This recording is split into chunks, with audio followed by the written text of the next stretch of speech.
Olá, pessoal, sejam bem-vindos a mais essa aula da disciplina de Gestão da Sustentabilidade. O tópico desse vídeo que nós vamos abordar é Gestão de Recursos Hídricos. Então, vou me apresentar novamente. Eu sou a Sara Moirer, sou contadora, mestre e doutoranda em contabilidade aqui na Universidade Federal de Santa Catarina.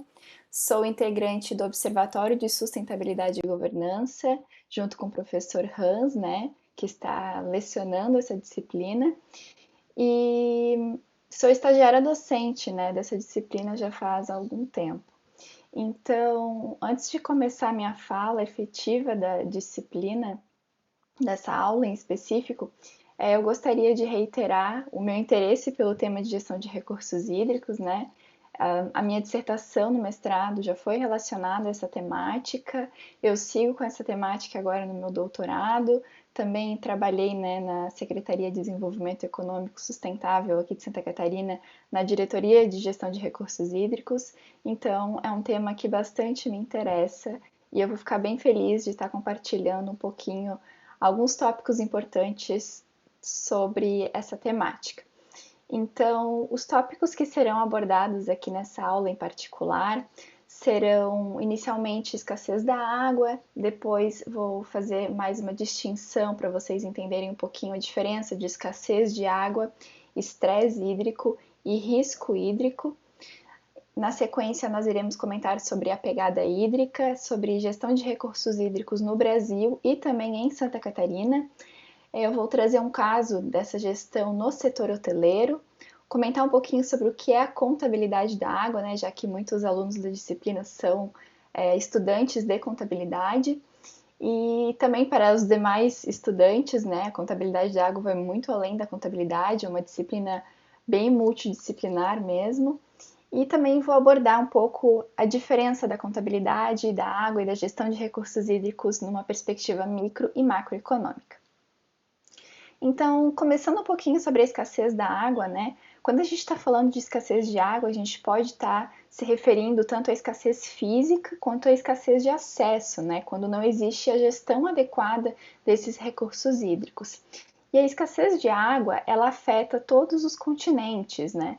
E embora com particularidades em cada país, a escassez de água costuma estar sempre presente. E o uso da água, ela tem crescido tanto que a população teve um determinado crescimento e a utilização dos recursos hídricos mais que dobrou em comparado com o aumento da população no século passado para cá.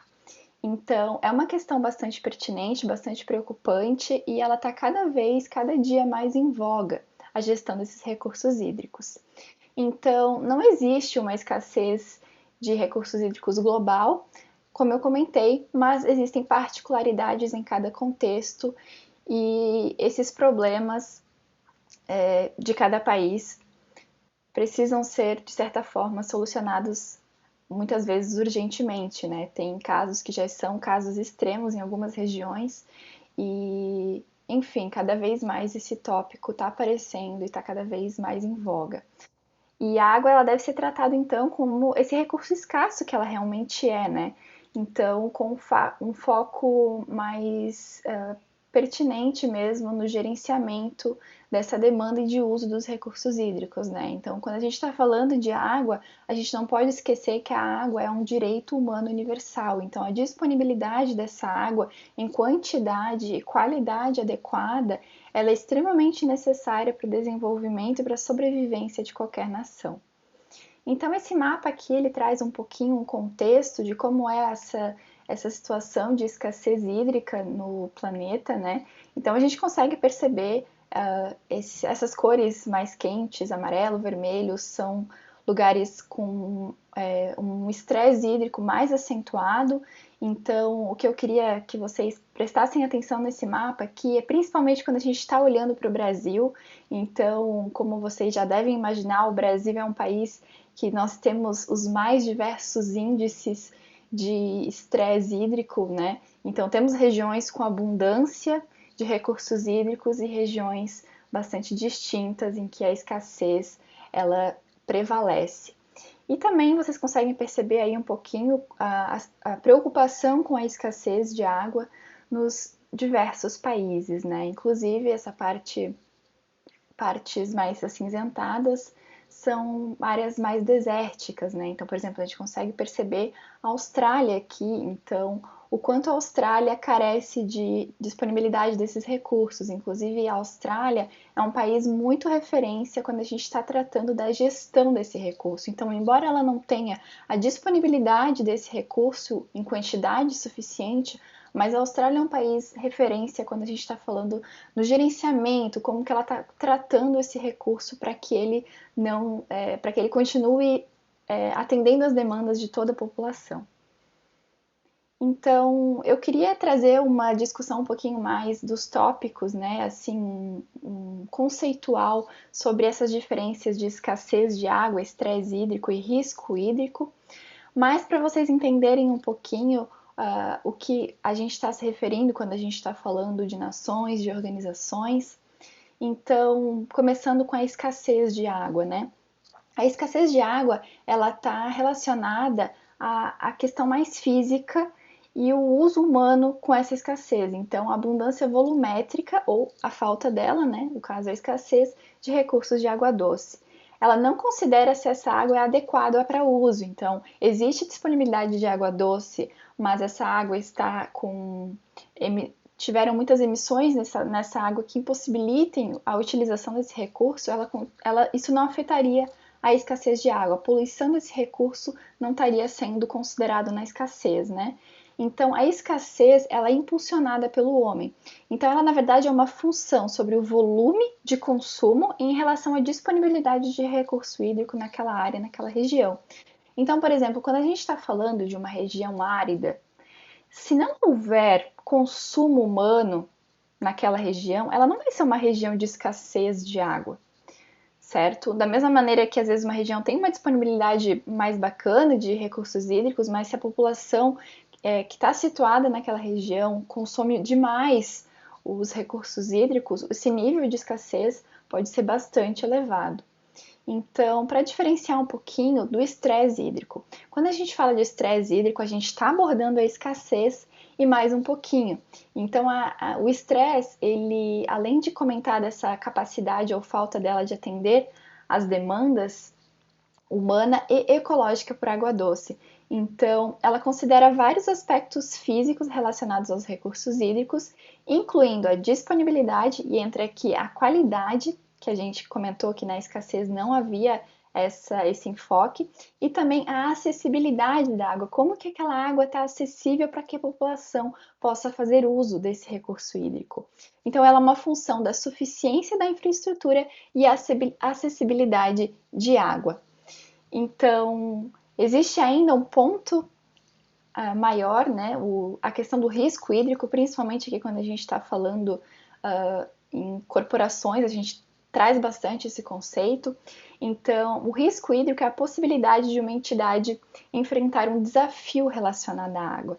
Esse desafio pode ser dos mais diversos, a gente pode estar tratando de escassez de água, de estresse hídrico, a gente pode estar tratando de inundação, a gente pode estar tratando de diversos tópicos, como seca, dependendo da região. Então, o risco hídrico ele é mais no sentido de ser uma forma diferente por cada setor da sociedade e pelas organizações dentro dela. Então, quando a gente está falando do risco, não é um risco global, mas assim, cada contexto, seja municipal, seja organizacional, ele vai ter o seu contexto de risco hídrico específico. Então, embora alguns pontos de risco hídrico podem ser comuns em algumas indústrias têm um risco maior que outras, mas ainda cada organização em particular vai ter o seu nível de risco hídrico específico.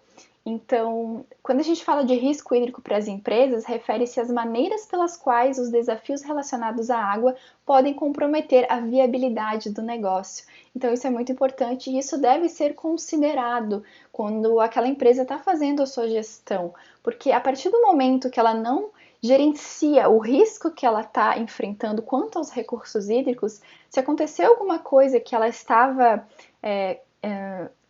que ela poderia acontecer, pode acontecer que ela esteja numa região que possa acontecer eventos de seca mais que em outras regiões, se ela não considerar isso, o impacto desse efeito vai ser muito maior no seu resultado, nas suas atividades.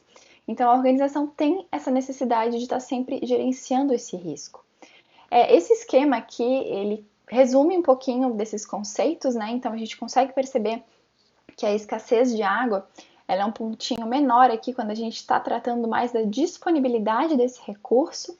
O estresse hídrico, como eu comentei, ele engloba, além da escassez, a qualidade e a acessibilidade desses recursos. E daí, quando nós comentamos sobre os riscos hídricos para os negócios, além da escassez e do estresse, tem algumas outras características que são consideradas, como enchentes, mudanças climáticas, e a organização deve fazer a gestão desses riscos para suas operações, produtos e serviços da empresa. E também deve considerar o risco da bacia hidrográfica que ela está localizada, né? Então, quando a gente está falando de risco nas organizações, pode ser esse risco físico, de disponibilidade física em metros cúbicos de água, o risco para a reputação da empresa, então, como as suas partes interessadas, como os seus stakeholders daquela organização estão analisando e observando o que a empresa está fazendo para os recursos hídricos. Se não houver uma gestão adequada, a empresa compromete muito a sua reputação, principalmente se ela for uma daquelas indústrias que são mais sensíveis aos recursos hídricos, indústrias que têm um impacto bem significativo, seja no uso excessivo de recursos, ou seja na poluição que ela acaba gerando nesses recursos hídricos. E também tem o risco regulatório, né, de a empresa não atender adequadamente ou simplesmente não atender a alguma questão regulatória, e esse risco deve ser considerado também. Passando um pouquinho agora para outro conceito, né? Vocês já observaram, já foi comentado e discutido na aula sobre a pegada ecológica de vocês. Então, aqui a gente vai comentar um pouquinho da pegada hídrica. Inicialmente, o que é uma pegada hídrica, uma pegada ecológica? A pegada, né, nesse sentido realmente da pegada que o pé deixa no chão, essa marca, a pegada é justamente isso, é a marca que uma pessoa ou uma organização deixa sobre determinada coisa. Então, quando a gente está falando da pegada hídrica, é justamente a marca que aquela empresa está deixando, o impacto que ela teve sobre os seus recursos hídricos, ou o país, né? O quanto o país está, de certa maneira, afetando a qualidade ou a quantidade de recursos hídricos disponíveis. Então, a pegada hídrica é um indicador do volume de água doce gasto na produção de bens e serviços. Eu, eu não falei, mas é importante eu ressaltar aqui, né, que quando a gente está falando da gestão de recursos hídricos, os recursos hídricos são apenas água doce. Eu não estou comentando em nenhuma maneira que a gente não engloba a água salgada, tá bom? É bom enfatizar isso. A pegada hídrica, então, esse conceito foi criado em 2002 e ele permite que a gente analise o gasto direto e indireto da água ao longo de toda uma cadeia produtiva numa organização. Então, desde a matéria-prima, qual foi o fornecedor que a empresa adquiriu aquele material, o quanto essa matéria-prima consumiu de recurso hídrico para até ela chegar na organização, e todo o processo, como que foi consumido ou poluído a água nesse processo e até chegar no consumidor. Então, existe essa pegada hídrica, né? E ela deve ser analisada, as partes interessadas, nós como sociedade, nós como, de repente, clientes dessa empresa, temos um papel crucial de estar sempre analisando o impacto dessas empresas que elas estão deixando, a pegada que elas estão deixando nos recursos hídricos. Então, ela permite que a população em geral e as empresas compreendam os gastos de água em cada uma das atividades que são realizadas. Então, a pegada hídrica ela também pode ser dividida em três tipos, né? A pegada hídrica verde, azul ou cinza. A verde é sobre a água da chuva que evapora ou é adicionada ao produto durante o processo de produção. A pegada azul é sobre a água superficial ou subterrânea, né, que evaporam ou são agregadas ao produto, ou aquelas que são devolvidas ao mar ou jogadas em uma outra bacia hidrográfica. Existe também a pegada hídrica cinza, que é justamente aquela que vai ter um impacto na poluição. Então, qual que é o volume de água necessário para a gente diluir toda aquela poluição que foi gerada durante um processo produtivo? Então, é importante também a gente entender que existem esses três tipos de pegada hídrica organizacional. Agora, algumas empresas também já estão divulgando nos seus relatórios de sustentabilidade informações sobre as suas pegadas hídricas. Então, até enfatizo para quem quiser assistir o outro vídeo de relatório de sustentabilidade, bem interessante também. E essas empresas, elas estão tendo esse papel de realmente controlar, elas estão tendo essa preocupação de controlar quanto de recurso hídrico ela está consumindo e mostrar efetivamente para os seus stakeholders o impacto que ela está tendo, né? Não são todas as empresas, obviamente, mas algumas já estão tendo essa preocupação e elas devem ser levadas em consideração. Então, aqui eu trouxe um link para vocês, quem tiver curiosidade de analisar e calcular qual que é a sua pegada hídrica pessoal, tá? O que eu queria trazer aqui para vocês também é a pegada hídrica a nível nacional, certo? Então, a gente tem essa rede de pegada hídrica bem interessante. Quem quiser acessar o site, está aqui o link. Você clica aqui e você vai ter acesso a um mapa interativo em que você consegue acessar a pegada hídrica de diferentes países, tá certo? Por exemplo, aqui a gente consegue ver do Brasil a população e qual foi a pegada hídrica no ano do Brasil, certo? E também a pegada hídrica per capita, né? Quantos litros por dia per capita que é a média do Brasil. A Austrália, por exemplo, qual que é a pegada hídrica da Austrália? Estados Unidos, né? Tem um impacto bem diferenciado também. Enfim, você consegue analisar de diversos países. Então, quem tiver interesse aí de acessar, fica essa sugestão. Então, comentando um pouquinho sobre como funciona a gestão de recursos hídricos no Brasil, né? A gente poderia ter uma aula específica só para falar disso, então vou tentar ser bastante breve. A gestão de recursos hídricos no Brasil, mais específico, o Sistema Nacional de Gestão de Recursos Hídricos aqui no Brasil, ele foi instituído pela Lei 9.433, em 97. Ela institui, então, essa Política Nacional de Recursos Hídricos, tá? E uma desses fatores que são trazidos aqui nessa lei das águas, como ela foi intitulada, é a gestão descentralizada dos recursos hídricos. Então, a gestão dos recursos hídricos não é responsabilidade exclusiva da União, ela é responsabilidade da União, estados e municípios, e mesmo assim, dentro dos municípios, nós ainda temos a participação da sociedade civil, dos órgãos públicos e dos usuários de água. Quando eu comento de usuários de água, eu estou tratando aqui das indústrias, geralmente, que têm um impacto significativo nos recursos hídricos daquela região. Então, além disso, né, a gente tem uma presença muito grande, bem marcante aqui no Brasil, da Agência Nacional de Águas. Para quem tiver interesse de conhecer um pouquinho mais, eu recomendo que acessem o site. A Agência Nacional de Águas tem diversas capacitações, vídeos no YouTube e materiais muito interessantes sobre a gestão de recursos hídricos, tá? Recomendo quem tiver interesse de dar uma analisada. E aqui no Brasil também é divulgado periodicamente um relatório de conjuntura dos recursos hídricos, né? Que é uma análise geral de como está acontecendo os recursos hídricos aqui no nosso país.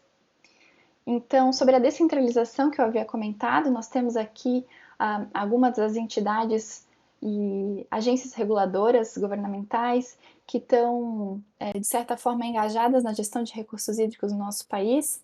Então, nós temos aqui Conselho Nacional, Ministério do Meio Ambiente, Agência Nacional de Águas a nível nacional. A nível estadual, nós temos aqui em Santa Catarina, por exemplo, a Secretaria de Estado para Desenvolvimento Econômico Sustentável, nós temos diversos outros órgãos. E a nível de bacia, né, eu comento nível municipal, mas a gente está falando, na verdade, de uma bacia hidrográfica que engloba vários municípios, nós temos a figura muito marcante dos comitês de bacias hidrográficas. Nesse comitê que a gente tem a participação de usuários de água, da população da bacia e também de agências e órgãos governamentais. Então, É só um arcabouço geral para vocês entenderem um pouquinho de como funciona a estruturação dessa gestão, certo? E aqui em Santa Catarina, como eu comentei, né, nós temos a figura bastante marcante da Secretaria de Desenvolvimento Econômico Sustentável, e além disso, a nível mais de bacias, nós temos 16 bacias hidrográficas aqui em Santa Catarina, como mostra esse mapa. E uma curiosidade até, nós estamos na Universidade Federal de Santa Catarina, e é interessante comentar aqui que o único município em Santa Catarina que não é englobado por nenhuma bacia hidrográfica, que não está caracterizado em nenhuma região, é Florianópolis, a nossa capital, justamente por essa sua formação, o fato de ela ser uma ilha, né? Essa sua situação geográfica que dificulta um pouquinho.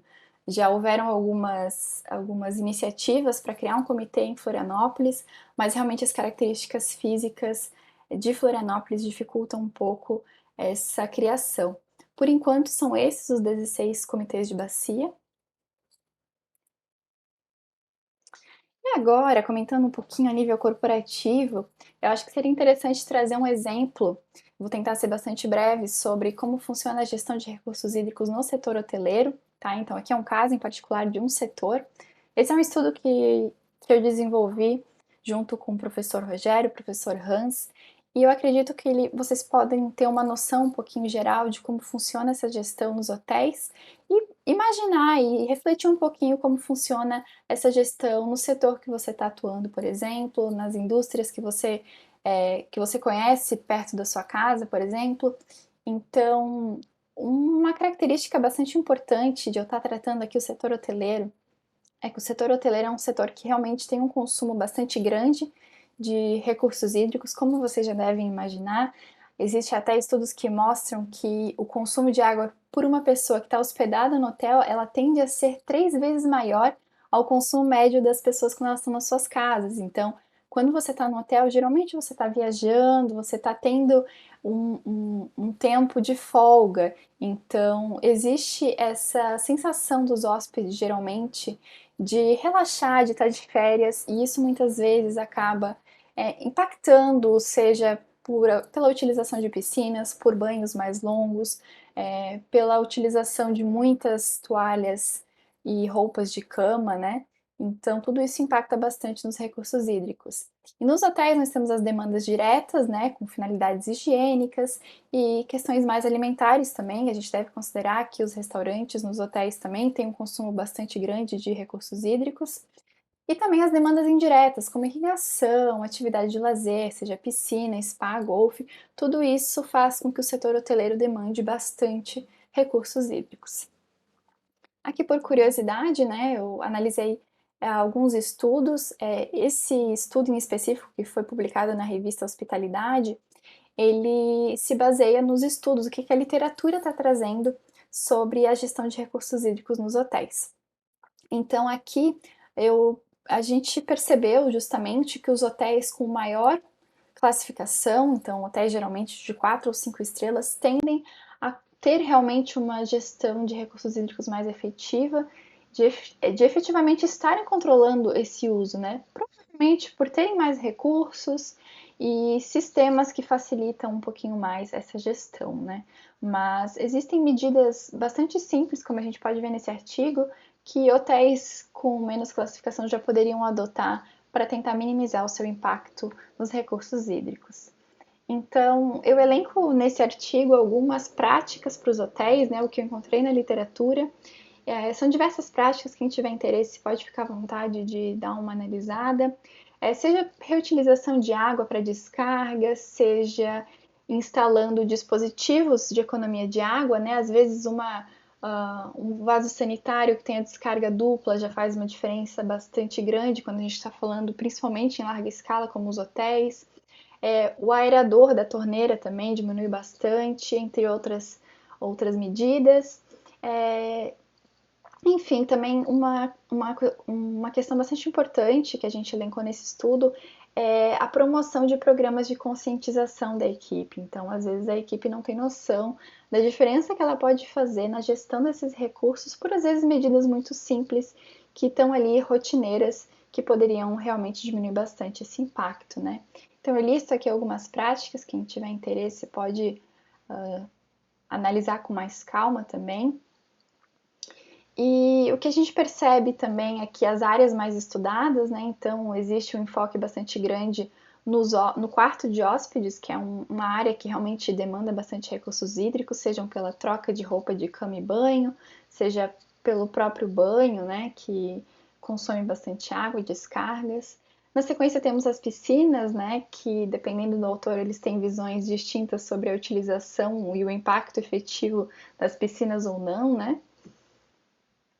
E esse artigo ele trouxe como produto aqui, né, alguns indicadores de gestão de recursos hídricos. Então, são indicadores que as empresas podem começar a analisar para elas avaliarem o seu desempenho na gestão desse recurso. Então, são diversos indicadores que a empresa pode estar periodicamente analisando para analisar realmente o estágio que ela está atualmente e o progresso que ela está tendo perante essa gestão adequada dos recursos hídricos, né? Então a gente tem aqui, esse aqui são só as características gerais dos indicadores. Cada um desses tópicos tem diversos outros indicadores que eu elenquei nesse estudo. Então, por exemplo, quando a gente fala indicadores gerais de consumo, pode ser desempenho e consumo de água, indicadores mais gerais, indicadores de consumo de água pelos hóspedes, podem ser, por exemplo, um indicador de consumo de água per capita, por hóspede, né? Então, por dia, de repente, são um indicador, por exemplo, que a gente trouxe. Sistema gerencial do hotel é importante, né? A gente está analisando também, levando em conta quais são as certificações, como que está essa cadeia que está relacionada ao hotel. Características físicas do hotel também, principalmente quando a gente está falando de área, hotéis com áreas maiores tendem a ter um impacto maior nesses recursos hídricos também. É interessante os hotéis também analisarem o nível de temporadas, então, por exemplo, quais são os meses com mais hóspedes, qual é o impacto de cada mês no uso desses recursos hídricos, quais são as fontes de consumo de água, né? Então, analisar talvez separadamente como cada área do hotel está tendo esse impacto na água, e também analisar a qualidade da água, né? E como isso está, de certa forma, se alterando ao longo do tempo. Agora, outro ponto que eu queria abordar aqui com vocês é sobre a contabilidade da água, né? A contabilidade da água é justamente esse processo de a gente identificar, reconhecer, quantificar e relatar essas informações sobre a água. Então, são os passos que a gente já está acostumado lá a analisar na contabilidade de reconhecimento, quantificação e reporte dessas informações para as partes interessadas, mas voltadas aos recursos hídricos. Então, a gente utilizar justamente desse objeto da contabilidade de disponibilizar informações úteis para a tomada de decisão para os recursos hídricos. Então, a gente consegue ter um produto bastante bacana quando a gente está elencando a contabilidade com os recursos hídricos, né? Um impacto bastante bacana nessa gestão. Então, a contabilidade da água, ela permite que cada gota seja considerada, né? Uma maneira de a gente estar comentando sobre, por exemplo, estoques de água. Então, assim como nós temos estoques na contabilidade, estoques de água é justamente naquele período, que pode ser um ano, o quanto que eu tinha anteriormente de saldo anterior de água, quanto que eu tenho no final do período, como que foi essa utilização do recurso ao longo desse meu período. Tudo isso são características da contabilidade que contribuem para essa gestão de recursos hídricos e, de certa forma, influenciando, tendo um impacto gigantesco na tomada de decisões dos gestores, né?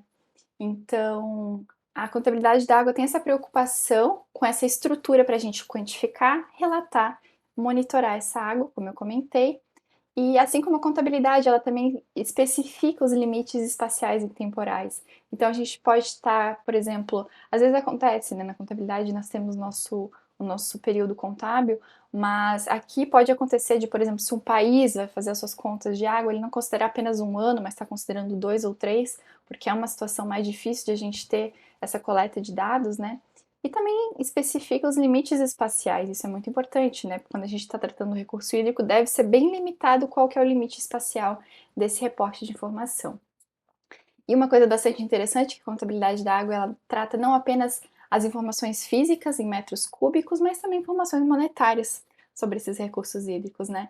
E ela tem uma característica muito transdisciplinar, no sentido de que a contabilidade da água está fornecendo essa estrutura para que a melhor tomada de decisão seja feita, mas para que essa informação seja disponibilizada, a gente precisa de diversos outros profissionais de diversas áreas. A gente precisa de engenheiros, de meteorologistas, de pessoal de geologia, de direito também. O direito ao uso da água é uma característica bastante marcante. Então, é uma área que justamente ela precisa estar engajada em diversas disciplinas para que ela tenha sucesso. E aqui eu trouxe um exemplo, né? A Petrobras é um exemplo de empresa que divulga um relatório específico de recursos hídricos, tá? Então tem diversas informações. Aqui eu trouxe, por exemplo, o balanço hídrico, né? Para a gente relacionar com a contabilidade, quais foram as entradas, o uso e as saídas desse recurso hídrico naquele período, tá? Mas existem outras maneiras das empresas reportarem essas informações. Quando a gente está falando de relatórios de sustentabilidade, por exemplo, nós geralmente temos, pelo menos em algumas metodologias, como o GRI, que a gente aborda no outro vídeo, a gente tem diversos indicadores a serem considerados sobre o uso desses recursos hídricos também. Então, bom, agora a gente queria justamente fazer uma distinção para vocês entenderem um pouquinho melhor quais são as perspectivas dessa gestão. Então, a nível micro e macroeconômico, o que eu estou falando? Quais são as diferenças, né? Então, o que eu trago aqui algumas informações é desse artigo que a gente apresentou ano passado, em 2020, no Enampad. Para quem tiver interesse, tá aí o link de acesso. Então, quando a gente fala da perspectiva microeconômica, né, as indústrias elas estão entre as maiores consumidoras de água doce na sociedade moderna. Então, até quando a gente comenta dos Objetivos de Desenvolvimento Sustentável, né, principalmente o Objetivo 6 de água e saneamento, a gente sabe que os governos eles têm um impacto muito significativo para que a gente consiga atingir as metas da Agenda 2030 para o desenvolvimento sustentável. Mas se não houver uma mudança nessa raiz da organização efetiva, vai ser muito difícil que o governo como um todo tente alcançar essa meta da Agenda 2030 se as organizações não fizerem a sua parte. Então, é muito necessário esse engajamento das empresas, porque elas têm a possibilidade de realmente ajudar o meio ambiente, não apenas estar degradando, né? O impacto no meio ambiente delas é muito grande e esse impacto poderia ser utilizado de uma maneira positiva. Então, existe esse reconhecimento crescente da importância e responsabilidade do setor corporativo para a preservação dos recursos hídricos. Então, as empresas estão adotando diferentes metodologias e iniciativas para promover o uso eficiente e eficaz da água e reportando muitas vezes para suas partes interessadas. E a contabilidade da água a nível microeconômico, ela tem justamente, como eu comentei, essa necessidade de vincular tanto informações físicas como monetárias dos impactos e efeitos relacionados à água. Então, eu trago aqui uma lista de algumas metodologias que foram desenvolvidas para auxiliar as empresas a estarem reportando informações e gerenciando informações sobre os recursos hídricos, tá? Fica aí a curiosidade para quem quiser analisar mais a fundo, de repente, o que a minha empresa está divulgando, qual é o framework, ou o que a minha empresa poderia estar divulgando. Então, são aqui alguns exemplos, né, encontrados de metodologias, e são metodologias que podem ser a nível local, corporativo, ou mais uma gestão de produto e processo, efetivamente, tá? E também, se eles estão tratando indicadores físicos e monetários, né? Isso é importante a gente observar que poucas são as metodologias que estão efetivamente tratando informações monetárias também, tá certo? E aqui também é uma outra classificação, são metodologias que se repetem, mas qual é o objetivo daquela metodologia, né? Algumas metodologias, elas podem estar justamente com enfoque maior para avaliar os riscos e oportunidades de negócio, então aquele risco hídrico que eu comentei no início, né? Alguns mais para realmente a contabilidade da água corporativa, essa estrutura que a contabilidade proporciona. Outros são a divulgação de informações sobre a água, como o próprio GRI, que a gente comenta na aula de relatórios de sustentabilidade, e também umas iniciativas lideradas por investidores sobre a gestão da água. Quando a gente aumenta um pouquinho esse olhar para uma perspectiva mais macroeconômica, a gente está falando justamente da preocupação pública com o meio ambiente e a disponibilidade de água em quantidade e qualidade adequadas, né? Então, os tomadores de decisão, eles precisam fazer um esforço para garantir que a água atenda aos recursos humanos e ambientais. Então, existe essa necessidade de a gente estar publicando informações para que as melhores decisões sejam realizadas também para os formuladores de políticas públicas. Então, a necessidade da disponibilidade dessa informação não é apenas para o gestor da empresa saber o que fazer, mas as pessoas responsáveis pela formulação de políticas públicas, elas têm essa necessidade gigantesca de ter essa informação disponível para que as melhores medidas sejam realizadas. Então, a contabilidade da água, ela, no nível macroeconômico, ela permite que o julgamento seja realizado sobre as políticas públicas, se elas são ou não são sustentáveis, certo? Eu trago aqui algumas metodologias, não vou entrar muito a fundo nessas iniciais aqui. Essa é uma metodologia desenvolvida na Holanda para contas de água, certo? Essa aqui é uma metodologia australiana, então alguns países estão desenvolvendo informações utilizando essa metodologia, mas eu reitero aqui que, na verdade, essa distinção entre micro e macro não é uma regra, não é uma lei, certo? É uma divisão que a gente fez nesse trabalho, onde geralmente a maior parte dos usuários dessa metodologia está sendo utilizada a nível micro ou macro. Então, essa aqui é uma metodologia australiana que alguns países utilizam, mas também algumas empresas fazem uso dessa metodologia de contabilidade da água. Essa daqui, a metodologia mais conhecida mundialmente, é o SEA Water, que é o Sistema de Contas Econômicas Ambientais da Água. É a metodologia mais utilizada, então ela padroniza os conceitos de contabilidade da água, mostrando então informações tanto físicas quanto monetárias, e ela evidencia informações de maneira semelhante às contas nacionais dos países, e também a gente consegue então analisar como aquele país está tendo impacto nos recursos hídricos, então auxilia bastante na formulação de políticas públicas para aquele país.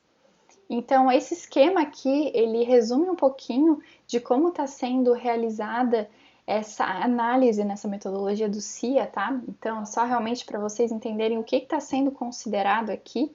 Então, a gente considera toda a água que foi retirada do meio ambiente, como essa água foi utilizada na economia, como essa água retorna para o meio ambiente, o que foi importado ou exportado de água, como esses setores da economia estão utilizando esses recursos hídricos, certo? E sempre respeitando aquele território de referência, né? Então, aquele limite espacial e temporal, assim como na contabilidade. Aqui, apenas a caráter de curiosidade, trouxe um pouquinho dessa tabela e essas contas que esse sistema, o CIA, né, que é um sistema da ONU, como ela propõe que os países divulguem essas informações. Então, existe realmente um formato, né, os países adequam esse formato da maneira que eles julgarem mais necessária e principalmente a partir dos dados que eles têm disponível. Então, não necessariamente o país já tem essas informações disponíveis. Então, a gente consegue perceber, por exemplo, aqui é controlado quanto de água foi retirada do meio ambiente, quanto de água foi utilizada na economia e quanto retorna para o meio ambiente. Então, aqui para cada indústria, isso aqui são classificações, não trouxe o nome da indústria aqui, mas são classificações internacionais de indústrias. E aqui quantas famílias também estão utilizando os recursos hídricos. Temos também as contas de emissões da água, né? Então, o quanto de poluente está sendo direcionado aos recursos hídricos daquela região. Contas híbridas, o que são contas híbridas? É quando a gente compara justamente aquilo que eu comentei, questões físicas e monetárias da água. Então, elas estão juntas aqui, trazendo uma análise híbrida. Então, a gente traz aqui, vocês podem perceber que essas duas primeiras categorias aqui, elas são em caráter monetário, enquanto as outras em termos físicos, né? Então, são algumas dessas informações que essa tabela de contas se propõe. E também contas de ativos hídricos, de estoques de água, né? Como eu comentei, então estoque de abertura, o aumentos e diminuição no estoque e estoque final. Então, quem é da contabilidade consegue perceber algumas similaridades que a gente tem nas nossas demonstrações contábeis com essa proposta da contabilidade da água. Quem tiver mais curiosidade para saber um pouquinho, principalmente dessa metodologia do CIA que eu apresentei agora no final, eu coloco aqui à disposição a minha dissertação, né, do mestrado, que eu analisei justamente como os diferentes países estavam evidenciando essas informações sobre a água. Então, também quem tiver dúvidas pode conversar comigo, eu vou ficar muito feliz de estar conversando sobre isso. Eu sou muito entusiasta de tópicos relacionados à água, né? Então, fica aqui o link para quem tiver interesse. E agradeço a atenção de todos até aqui, tá bom? Coloco aí o meu e-mail à disposição para quem quiser tirar alguma dúvida ou tiver alguma sugestão. Agradeço a atenção.